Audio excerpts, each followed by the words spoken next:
বিবেকের কাছে প্রশ্ন রেখে যেতে চাই। আজ আমরা বড়ই নিষ্কাশিত, নির্দোষ নিরপরাধ যারা বিডিআর সদস্য এখনো জেলে রয়েছে, এই হত্যাকাণ্ডের সঙ্গে জড়িত, তাদের বিচার আমরা চাচ্ছি। আর মৃত্যুর আগ পর্যন্ত তাদের বিচার আমরা চেয়ে যাব। জাতির বিবেকের কাছে প্রশ্ন রেখে যেতে চাই। আজ আমরা বড়ই নির্যাতিত, আজ আমরা বড়ই নিপীড়িত।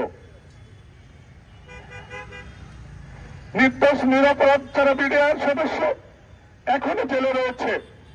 আমরা বারবার বলছি, যেহেতু স্বৈরতন্ত্রের সময় আদালত তাদেরকে রায় দিয়েছে, স্বাধীন যে তদন্ত কমিশন আছে, এই স্বাধীন তদন্ত কমিশন সঠিকভাবে তদন্ত করে আমাদের নির্দোষ ভাইদেরকে মুক্তি দিয়ে দিক।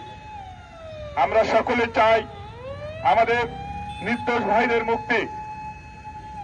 আমি এখান থেকে আহ্বান জানাতে চাই, জাতীয় স্বাধীন তদন্ত কমিশনের সদস্যদেরকে গুম কমিশনের মতো সুপ্রিম কোর্টের বিচারকের মর্যাদা দিতে হবে।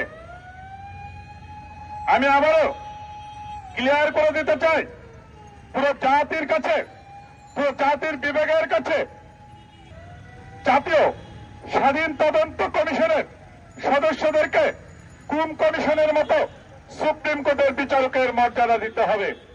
তাহলে আমাদের যে কমিশন আছে, ওনারা স্বচ্ছভাবে কাজ করতে পারবে।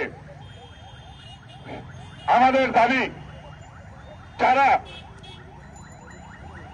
এই হত্যাকাণ্ডের সঙ্গে জড়িত, তাদের বিচার আমরা চাচ্ছি।